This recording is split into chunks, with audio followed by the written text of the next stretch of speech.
From 8-bit table tennis to 64-bit graphical revolutions, we are going through our picks of video games that have made an impact in the history of their creation.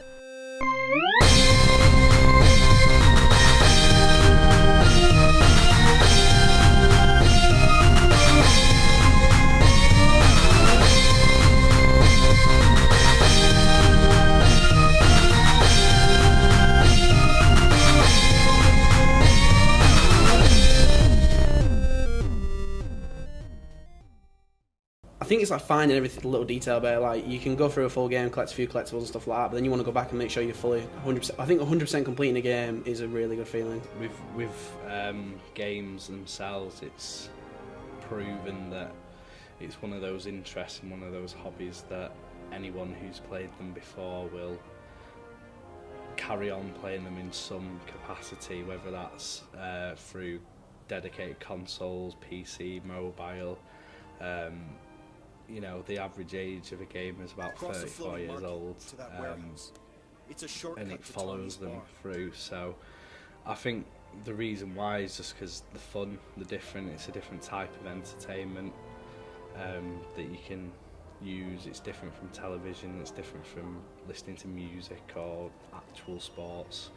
So I think it's that immersion and that sort of, just the fact that you are that character or that thing playing. Released on the 29th of November and developed by Atari, Pong is considered one of the most pivotal creations that started it all. Widely considered one of the first video games considering the popularity it brought to the industry. It sold over 10,500 units for arcade use, and the home version of the game sold around 150,000 units in the 1975 holiday season. Pac-Man is considered to be a landmark in video game history. It is so popular that it is recognized by 94% of American consumers, and it had made over $2.5 billion by the 1990s, which made it one of the highest grossing video games. It's where it's there, it's always been there, for me anyway, so it's one of them games where I know I've played it, but as and when, not I've played it. The game consisted of 4 ghost enemies which were red, blue, pink and orange. They were called Blinky, Inky, Pinky and Clyde. Pac-Man also created a whole new genre of video games, with it being set in a maze where Pac-Man must collect all of the pellets and fruits around the maze to complete a level.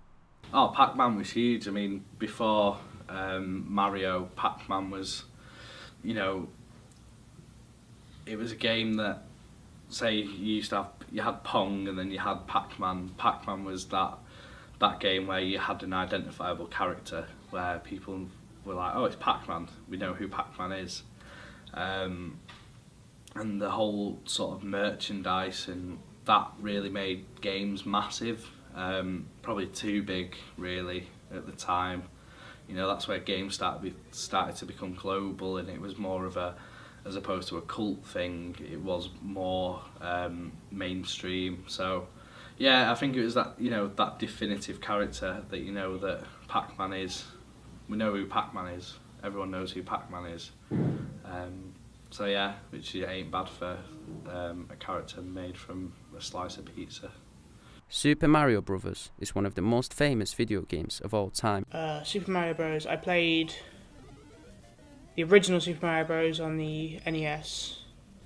I think my uncle had it, so I must have been, I think I was 8 or 9, because he had one. I had a Nintendo 64, but my uncle had an NES, so when I went around I used to play Mario on that.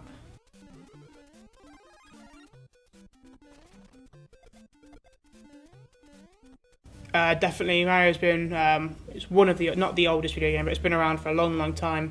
And ideas, Mario, it's still carrying on today. Other games have just, not stolen ideas, but they've borrowed it and adapted bits from it. It's definitely influenced with the games. With the Mario as the main protagonist featuring in over 200 games, it was first released on the 13th September 1985 in Japan, and later released on the 15th of May 1987 in North America and Europe. Super Mario Bros. Is a 2-dimensional platformer made for the Nintendo Entertainment System. Throughout the game, you play as a plumber called Mario, and you have to make your way through the Mushroom Kingdom to save Princess Toadstool from Bowser and his forces. If you play through the co-op option, then the second player will play as Luigi, Mario's younger brother. However, the gameplay is the same as the one-player option. Released on the 10th of December 1993 and developed by ID Software, Doom is the game that brought first-person shooters to popularity. The main protagonist is an unnamed space marine, who then became known as Doom Guy on the internet, who has to fight his way through hordes of demons from hell. Its graphic violence and satanic imagery made Doom the subject of controversy. However, the game is estimated to have been played by 15 to 12 million people within 2 years of its release. It was available on both PC and consoles. First time I played Doom, I was older at the time, so my mum wouldn't let me have violent video games when I was younger. I think I must have been 11 or 12 when I first played Doom, but I played it on the N64, and yeah, it's definitely influential. The original game is brilliant, you just can't beat it. It's simple, you walk around and shoot aliens and pick up bigger guns and shoot bigger aliens, but the aspects, they've developed it over the years, and you've got some of the newer Dooms, and they're just amazing. I love the Doom series.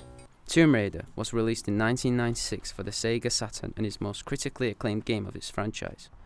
You play as the female protagonist, Lara Croft, a British archaeologist who goes to different places to look for various relics. The game sets out with her having to find an artifact called the Scion from the lost tomb of Coatepec, the mountains of Peru.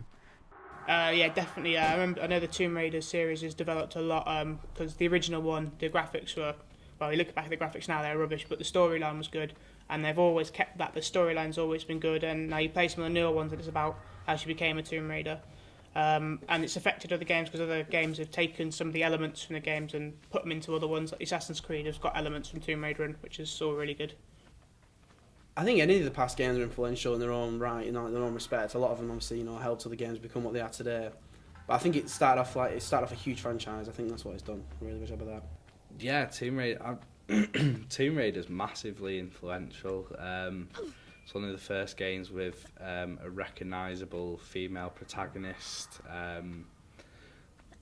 somebody who isn't labelled. It's not labelled as that damsel in distress. Stereotype that's used a lot in like films, and so I think it's the fact that she was one of probably the first true action heroine to grace the digital gaming world. Not only is the game in a third-person perspective, it has also been praised on its innovative movement, which is varied and interacts with the environment. This is one of the first popular games that features a female protagonist. Half-Life was released by Valve Corporation on the 8th of November 1998. It is a science fiction first-person shooter which influenced the design of first-person shooter games after its release and is widely considered one of the best games of all time. You play as a man called Dr. Gordon Freeman, a theoretical physicist who has to fight his way out of the underground facility known as Black Mesa after an experiment goes wrong, which causes aliens to appear and attack other scientists and security guards. It sold 8 million copies by the 16th of November 2004 and has received universal acclaim with critics praising narrative presentation and realistic gameplay. It won over 50 awards, as well as a team of 40 volunteers working on a high-definition remake of the game simply known as Black Mesa. IGN rated it the best first-person shooter game of all time, saying, "You can tell the difference between first-person shooter games made before Half-Life's creation and after."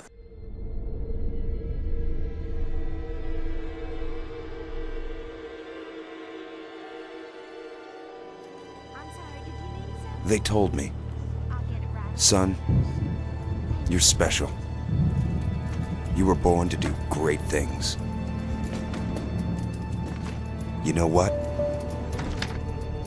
They were right.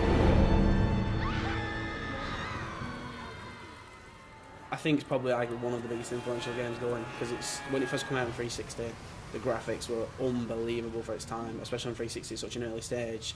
Then after that, if you look at games today, like you said, the way they use like the gun and the powers on each side, it works really well. But I think graphics really kicked off from BioShock. I think that's when it all started then. BioShock was released on the 21st of August 2007 by Irrational Games. It is set in 1960s after the plane that the main protagonist is in crashes into the ocean next to a lighthouse.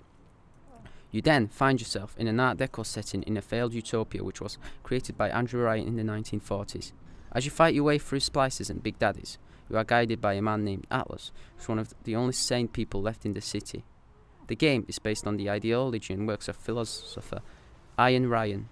The history of the underwater city you are in, called Rapture, can be told through various audio diaries that are found around the city. BioShock won many awards for its in-depth storyline, gameplay and unique setting. It is seen as the spiritual successor to System Shock, a previous game that Irrational Games had worked on, and it is also praised for the moral choices in the game that affects the many endings you can get. I think a good way of saying it is like if you're good and bad, because on the game obviously you can choose to either harvest the little sisters or save them. I always chose save them, so I felt like a good person.